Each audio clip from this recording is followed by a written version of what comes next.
My name is Anthony Mataloni, and we're going to talk about how to become a National Geographic photographer. Obviously, you're going to want to become familiar with the National Geographic magazine. It's got a very certain style to it and a certain look where it's straight photography. I like to consider it almost just bread and butter photography of what the subject matter is. Once you see that, there's something about National Geographic photography or photographs that set themselves apart. One interesting note about National Geographic is that, as far as I know, and I'm pretty sure about this, National Geographic only used slide film for their reproductions in their magazines, which was something kind of interesting.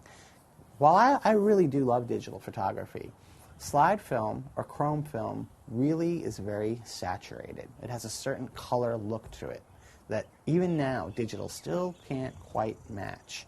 So I know that National Geographic was only taking submissions on slide film. So it's one thing you might want to keep in mind is that, are my images vibrant enough? Do they have enough color saturation? And then you're going to want to make a submission to them. You're going to want to think of a story. You might have to give yourself your own assignment in the vein of a National Geographic assignment. And when an editor sees that, they're going to be impressed. Like, this photographer knows what our magazine is about. And it doesn't just have to be about National Geographic. It can be any kind of publication.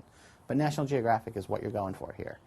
And then you're going to submit and cross your fingers and hope for the best that you can become a National Geographic photographer.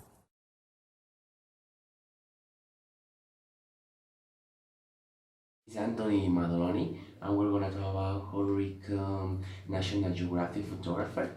Obviously, you're going to want to become familiar with National Geographic magazine. It's got very certain style to it, and certain the word it just is. It's straight photography. I like to consider it almost just bread and butter photography, or when the subject matter is. When you see that there's something about National Geographic photography, or photographs that set themselves apart. One interesting note about National Geographic is that, as far as I know, I am pretty sure about this. National Geographic only uses slide film for their reproductions in their magazines, which is something kind of interesting. Well, I really love digital photographs. The slide film or ground film really is very saturated. It has certain color look to it that even digital still can quite match. So I know that National Geographic was only talking submissions on a slide film, so it's one thing you might want to keep in mind. Is that I imagine is vibrant enough, they have enough color saturated, and then you are gonna wanna make a submission to them.